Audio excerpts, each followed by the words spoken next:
Que le Seigneur vous bénisse abondamment.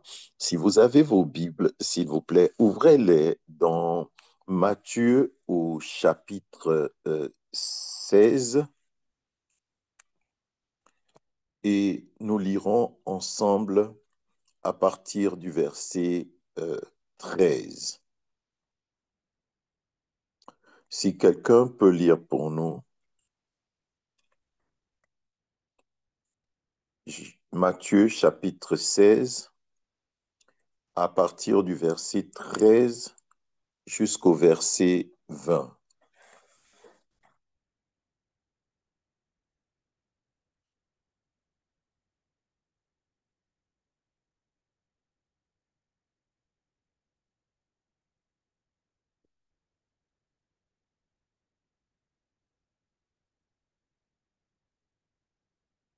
Matthieu chapitre 16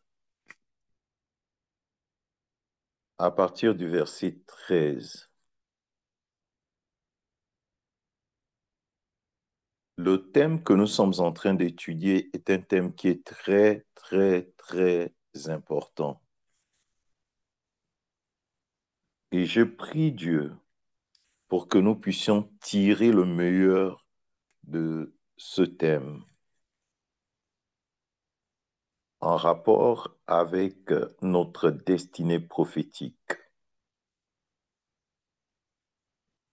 en rapport avec ce que nous sommes réellement en Christ.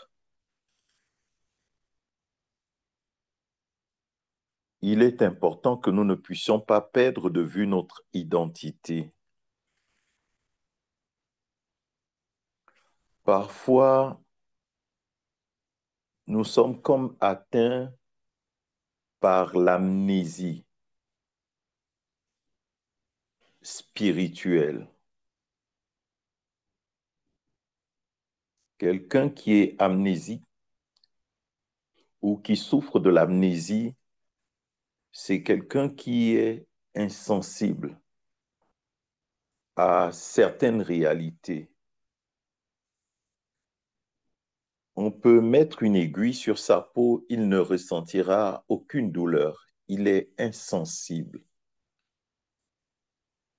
Le jour de la Pentecôte, lorsque Pierre s'est levé et qu'il a commencé à témoigner de Dieu, la Bible dit qu'ils furent vivement touchés. C'est comme si on mettait une aiguille et ça engendrait une douleur. Ils n'étaient pas insensibles. Et face à ce qu'ils ont entendu, ils ont dit, que ferons-nous? Et Pierre a dit ceci, croyez au Seigneur Jésus et vous serez sauvés, vous et les vôtres, car la promesse est pour vous, mais aussi pour vos enfants et tous ceux que le Seigneur appellera au loin, y compris nous. C'est important que nous soyons sensibles à la voix de l'Esprit de Dieu. Matthieu, chapitre 16, si quelqu'un a trouvé et s'il peut le lire pour nous. Je lis la parole de Dieu. Matthieu 16, verset 13. Jésus étant arrivé dans le territoire de Césarée de Philippe, demanda à ses disciples, qui dit-on que je suis, moi le Fils de l'homme? Ils répondirent, les uns disent que tu es Jean-Baptiste, les autres Élie, les autres Jérémie ou l'un des prophètes. Et vous, leur dit-il, qui dites-vous que je suis? Simon répondit, tu es le Christ, le Fils du Dieu vivant. Jésus reprenant la parole lui dit, tu es heureux, Simon, fils de Jonas, car ce ne sont pas la chair et le sang qui t'ont révélé cela, mais c'est mon Père qui est dans les cieux. Et moi je te dis que tu es Pierre, et que sur cette pierre je bâtirai mon église, et que les portes du séjour des morts ne prévaudront point contre elle. Je te donnerai les clés du royaume des cieux. Ce que tu lieras sur la terre sera lié dans les cieux, et ce que tu délieras sur la terre sera délié dans les cieux. Alors il recommanda aux disciples de ne dire à personne qu'il était le Christ. Parole du Ok, Seigneur. gloire à Dieu. Je bénis Dieu pour la lecture des Saintes Écritures. C'est Jésus qui s'adresse aux disciples. et qui leur pose une question. Il est important de souligner ici que Christ s'est déjà pleinement manifesté au milieu des disciples. Il s'est manifesté au travers de la puissance du Saint-Esprit, opérant des grands signes et des grands prodiges, ouvrant les yeux des aveugles, relevant les paralytiques, ramenant les morts à la vie, marchant sur les eaux, multipliant le pain et le poisson, changeant l'eau en vin. Christ s'était manifesté. La puissance de Dieu était à l'œuvre. On ne peut pas parler de Jésus-Christ tout en mettant de côté la manifestation de la puissance de Dieu. On ne peut pas parler de l'Évangile tout en mettant de côté la manifestation de la puissance de Dieu. Il dit aux disciples, qui dit-on que je suis? Les disciples disent, tu es Jean-Baptiste. Parce que Jean-Baptiste se manifestait. Jean-Baptiste manifestait les œuvres de Dieu. Jean-Baptiste manifestait la puissance de Dieu. Jean-Baptiste agissait conduit par l'Esprit de Dieu. Et ensuite, ils disent, les uns disent que tu es Jean-Baptiste, les autres disent que tu es Élie. Nous connaissons qui était Élie. Dieu agissait puissamment au travers d'Élie. Dieu manifestait sa gloire et sa puissance au travers d'Élie. Il y avait des grands signes et des grands prodiges que Dieu a opérés par le canal du prophète Élie. La Bible dit qu'Élie était un homme de la même nature que nous. Il pouvait prier afin que les cieux soient fermés et il pouvait prier afin que les cieux ouvrent. Un homme qui prie pour qu'il n'y ait pas de pluie et pas de pluie. Sinon, à sa parole. Ils lisent, d'autres disent que tu es certainement Jérémie à cause des œuvres que tu es en train d'accomplir. Nous avons entendu parler des œuvres que Dieu a accomplies au travers de Jérémie. Nous avons entendu parler de ce que Dieu a fait au travers de plusieurs de ses prophètes. Il n'existe pas d'évangile sans la manifestation de la puissance de Dieu. Ce n'est pas possible.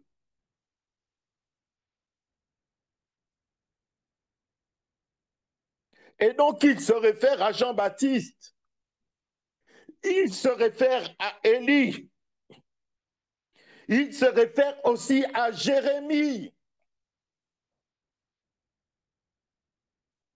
Jérémie était un prophète puissant.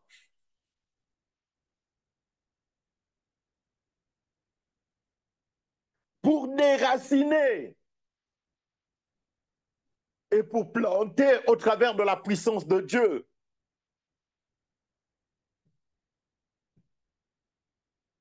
D'autres disent que tu es Jérémie. Jérémie est celui que Dieu a suscité avant même qu'il ne soit dans le sein de sa mère. Dieu dit au sujet de Jérémie, je te connaissais avant que tu ne sois dans le sein de ta mère. Je t'avais choisi et je t'avais établi pour un but. Il y a énormément de personnes qui pensent en réalité que c'est ici-bas qu'ils ont été créés.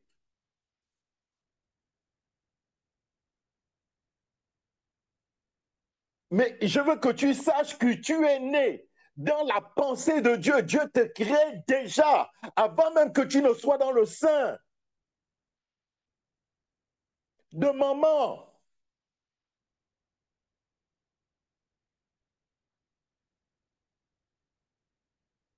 Avant que tu ne sois Dieu, tu es dans la pensée. Dieu t'a pensé, Dieu t'a créé, Dieu t'a conçu. Tu n'es pas conçu dans le sein d'une femme. Tu es conçu en Dieu. Avant que tu ne sois dans le sein de ta mère, je te connaissais, je t'avais choisi et je t'avais établi pour un but, afin que tu renverses et que tu établisses.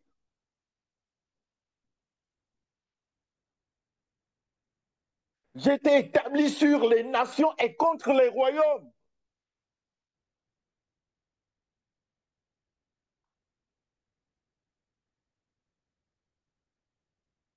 Avec un mandat divin.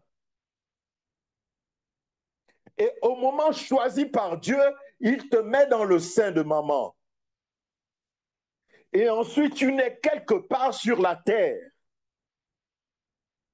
Mais tu es conçu par Dieu, tu es pensé par Dieu, tu es créé par Dieu et tu es mandaté, tu es envoyé. Certains disent que tu es Jérémie, un prophète puissant en œuvre. Mais vous, ou bien l'un des prophètes, mais vous qui dites-vous que je suis?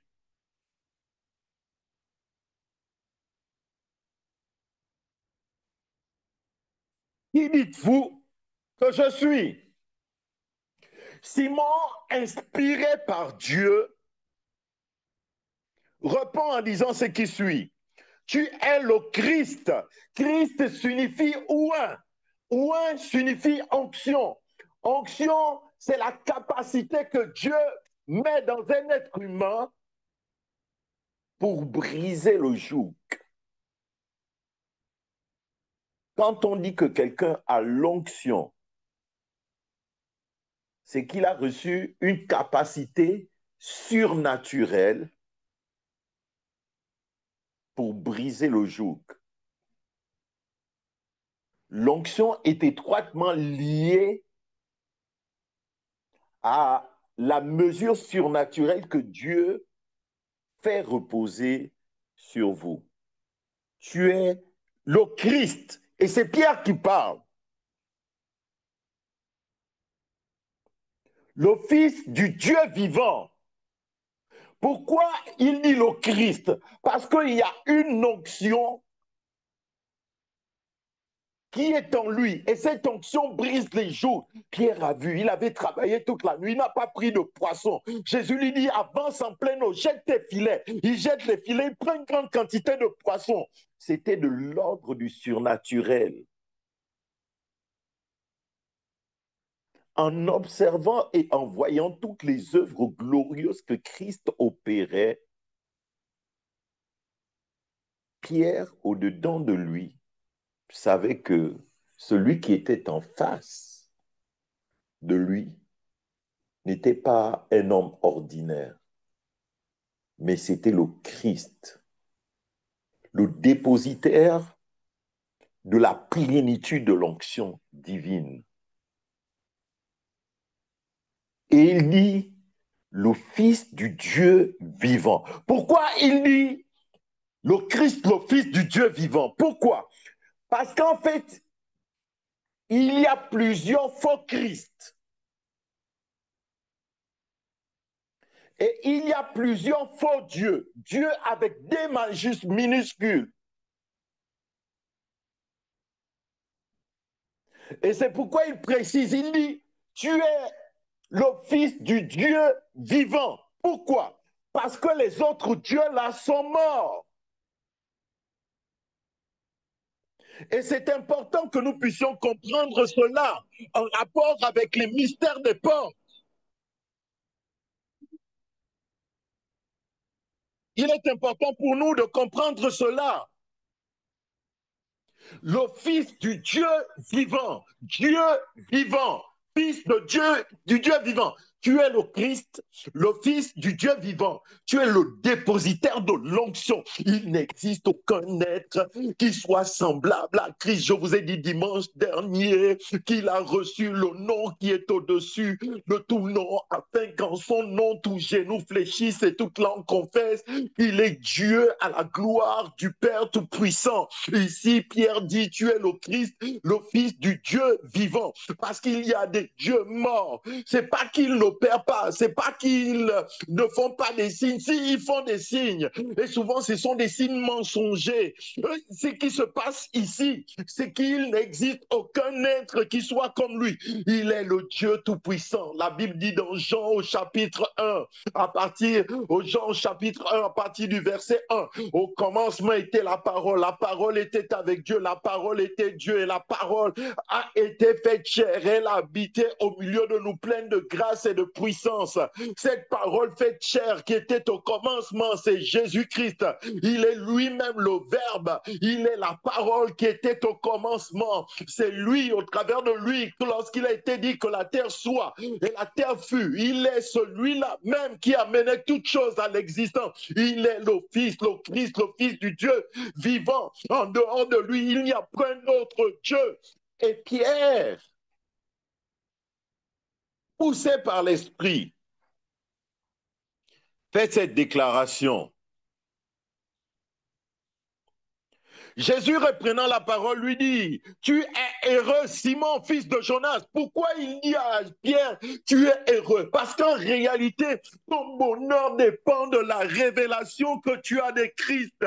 La révélation que tu as de Christ à partir du moment où tu sais qu'il est le Dieu Tout-Puissant, à partir du moment où tu sais qu'il est le chemin, la vérité, la vie, à partir du moment où tu sais qu'il tient toutes choses entre ses mains, à partir du moment où tu sais qu'il ne t'abandonnera jamais, il ne te délaissera jamais, il sera toujours avec toi. Peu importe les combats que tu rencontres, les épreuves auxquelles tu peux faire face, peu importe les attaques dont tu peux être l'objet, peu importe l'adversité, peu importe les larmes que tu peux verser sur ta couche, peu importe l'incompréhension face à laquelle tu peux te retrouver. J'ai dit, à partir du moment où tu es conscient qu'il est le Christ, le Fils du Dieu vivant, j'ai dit, tu es heureux, ton bonheur dépend. J'ai dit, aucune situation, quelle que soit la grandeur de la situation dans laquelle tu peux te retrouver, quelle que soit la difficulté dans laquelle tu peux te retrouver, peu importe les combats que tu peux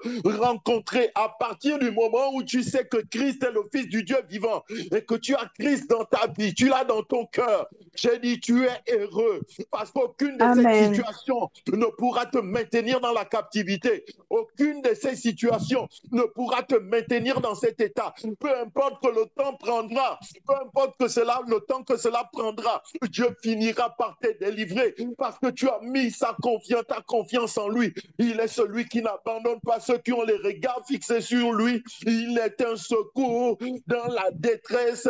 Il n'abandonne pas ses bien-aimés. Il n'a Amen. jamais abandonné ceux qui ont mis leur confiance en lui. Tu n'es pas le premier qui l'abandonnera. Tu n'es pas la première qui l'abandonnera. Tous ceux qui te font la guerre, que ce soit de façon naturelle ou de façon spirituelle, ceux qui ont recours à des pratiques occultes, je ne dis pas que ça n'agit pas, ça agit, mais aucune de ces pratiques n'est au-dessus de Dieu. J'ai dit ici, les pratiques occultes n'agissaient pas. Les bâtons des magiciens d'Égypte n'allaient pas se transformer en serpents. J'ai dit, les prophètes de Baal n'allaient pas accepter de relever le défi. Mais ce que je veux que vous sachiez, c'est qu'au-delà de ce qui se passe dans le monde invisible, mauvais contre vous, le Créateur du ciel se tient à vos côtés comme un héros puissant. Et notre bonheur dépend de la connaissance que nous avons de lui. Nous sommes heureux parce que nous savons qu'il n'existe aucun sorcier, aucun franc-maçon, aucun rosicrucien, aucun marabout, aucune entité mystique démoniaque, aucun lien ancestral ne peut quoi que ce soit en rapport avec ta vie. Aucun lien, aucun lien. Les liens ancestraux ne pourront absolument rien contre toi parce que Dieu est celui qui te garde, Dieu est celui qui te protège, Dieu est celui qui veille sur toi, Dieu est celui qui prend soin de toi. J'ai dit, tu peux passer par le manque, il pourvoira à tes besoins selon sa grande richesse en Christ Jésus. Il saura combler ton cœur, il saura prendre position pour toi. J'ai dit, Dieu s'intéresse à tous les domaines de notre vie, pas seulement au domaine spirituel, quoique le domaine spirituel soit le plus important. Il se soucie de ce que tu dois manger, il se soucie de ce que tu vas porter, il se soucie de comment tu vas faire pour te déplacer, il se soucie de toi, il se soucie de toi, et il saura pourvoir à tous tes besoins selon sa grande richesse. J'ai dit, c'est pourquoi il pouvait multiplier le pain, c'est pourquoi il pouvait multiplier le poisson, c'est la raison pour laquelle il pouvait guérir, délivrer, restaurer, parce qu'il se soucie de tous les domaines de notre vie. Il se soucie, il se soucie, il se soucie. Tu es heureux. Et moi, j'ai envie de te dire que tu es heureuse, que nous sommes heureux en entendant ce que nous sommes en train d'entendre, en étudiant ce que nous sommes en train d'étudier, en abordant ce thème qui est très, très important.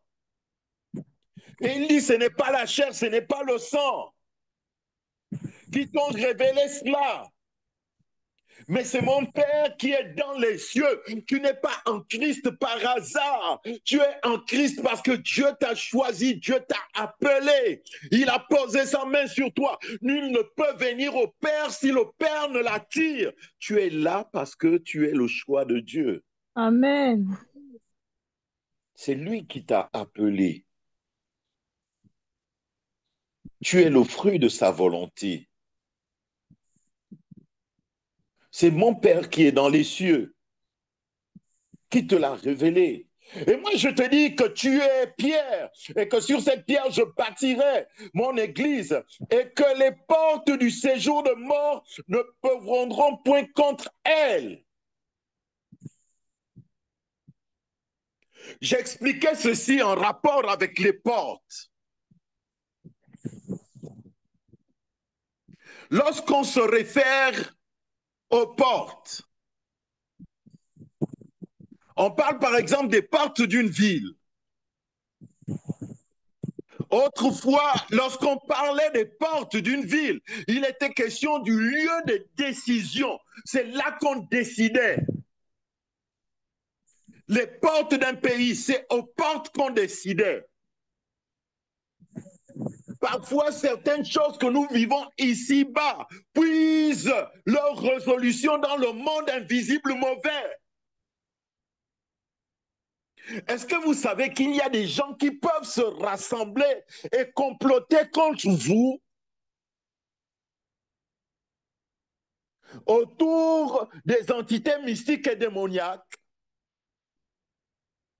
avec des sorciers, dans le but de vous faire du mal, dans le but de vous empêcher de connaître la paix, dans le but de vous empêcher de connaître la joie, le bonheur. Ils décident. Et c'est en porte que ça s'est décidé. Quand on pense aux portes, on pense à deux mouvements, l'ouverture et la fermeture. Quand on pense aux portes, on pense à la sécurité. Maintenant, dans les Saintes Écritures, il y a plusieurs types de portes.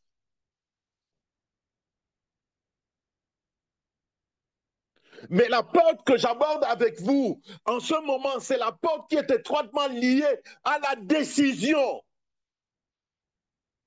La prise de décision. Dimanche, je parlais des décrets, des imprécations.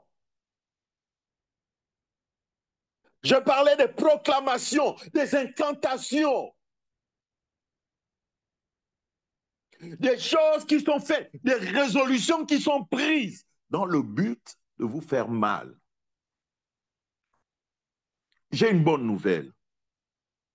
Aucune de ces décisions prises contre vous ne prospérera dans le nom de Jésus. Si ces décisions ont prospéré autrefois, j'ai dit à cette heure, nous les rendons nulles et sans effet. Nous les anéantissons au nom de Amen, Jésus-Christ de amen, Au amen, Nazareth. Nous nom amen. de déclarons que Jésus. cela n'impacte pas vos vies, n'impacte pas votre Amen, destinée, n'impacte pas votre amen. progéniture, n'impacte pas votre futur, n'impacte pas votre destinée prophétique au nom de Jésus-Christ de Nazareth. S'il y a des imprécations qui étaient en marche en direction de votre vie, nous les arrêtons, nous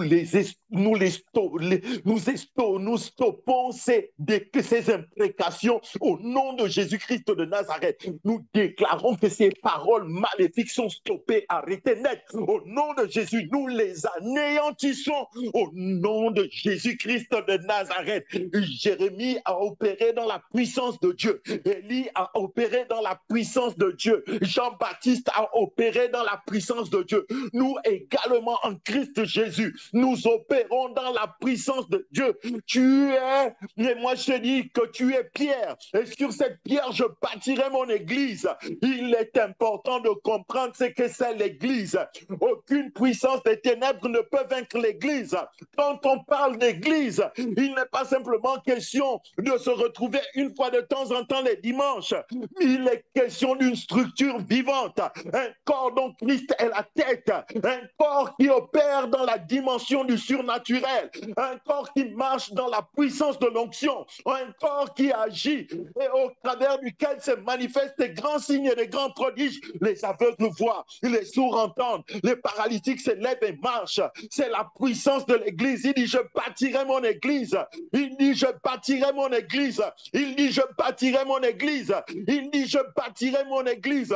Une église que Christ bâtit est une église qui marche dans la puissance de l'onction. Lorsque le Saint-Esprit est descendu le jour de la Pentecôte et que là, les disciples ont reçu, les apôtres ont reçu l'onction, la puissance du Saint-Esprit, ils parlaient en d'autres langues. C'est l'église dont il est question. Mais pourquoi ces choses ont tendance à disparaître au milieu de nous? Parce que nous avons mis Christ de côté. Il est important que Christ regagne le temple que nous sommes. Il est important que Christ regagne sa place dans nos cœurs. Il est important que Christ soit au centre de nos vies. La Bible dit dans le livre de l'Apocalypse, je frappe à la porte et si quelqu'un entend, si quelqu'un entend, c'est comme si l'Église avait mis Christ hors de l'Église, hors de la maison. Or, cela est quasi impossible. Christ essayant de revenir dans le cœur de chacun d'entre nous en frappant à la porte. Je frappe à la porte. Si quelqu'un entend, oh, si quelqu'un entend, si la voix de Dieu peut se faire entendre,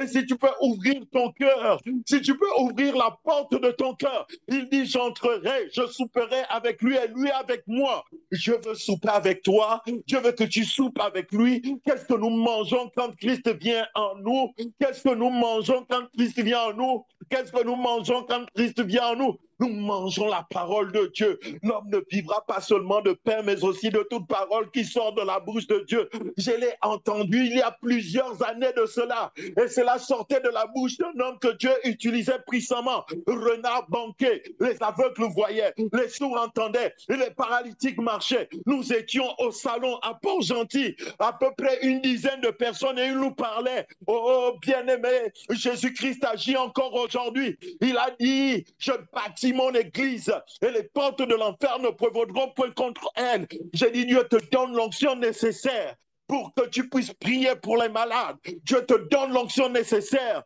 pour que les yeux des aveugles s'ouvrent. Dieu te donne l'onction nécessaire pour que les problèmes durs, difficiles et durables puissent être résolus au nom de Jésus-Christ de Nazareth. Au nom La de Jésus. manifestation de la puissance de Dieu à l'œuvre. Aucun sorcier ne tiendra devant toi. Comme Élie avec les prophètes de Baal, tu vas les taper sur leur propre terrain dans le nom de Jésus-Christ de Nazareth. Et rien ne t'arrêtera. Rien ne t'arrêtera. Rien ne t'arrêtera. Je bâtirai mon église. C'est déjà l'heure. Mais nous reviendrons là-dessus. Étudions le sujet. Passons beaucoup de temps dans la prière. que nos yeux soient focalisés sur Christ. Seigneur Dieu, je fléchis mes genoux dans ta sainte présence pour te dire combien nous avons tous besoin de toi. Nous sommes fatigués, Seigneur, fatigués, fatigués. Nous voulons vivre et expérimenter ce que Pierre a vécu, ce que Paul a vécu, ce que Élie a vécu, ce que Jérémie a vécu. Seigneur, alors que nous sommes en train d'étudier au sujet des mystères des portes, Dieu, aide-nous à comprendre ce qu'est l'Église en réalité. Aide-nous à réaliser que nous sommes membres de l'Église, chacun pour sa part, au-delà des frontières terrestres. Aide-nous à comprendre que tu es la tête de l'Église. Aide-nous à marcher dans la puissance de l'onction. Équipe-nous, car la promesse, elle est pour nous. Elle est pour nos enfants et pour tout ce que tu appelleras. Si tu tardes, Seigneur, aide-nous. Dans le nom de Jésus-Christ de Nazareth, bénis chacun d'entre nous et donne-nous, Seigneur, de rechercher constamment ta face. Que ce message, Seigneur, nous propulse dans ta présence, le lieu de ta présence. Que nous soyons animés d'une envie, Seigneur, cette envie d'être dans ta présence, au travers de la prière, la méditation de la parole, la louange, l'adoration. Bénis chacun d'entre nous, Seigneur. Aide chacun d'entre nous, Seigneur. Prends soin de nos différentes nations. Veille sur chaque famille ici représentée. Donne-nous de témoigner de toi. C'est dans le nom de Jésus que nous t'avons prié ainsi, Père. Amen. Amen. Amen.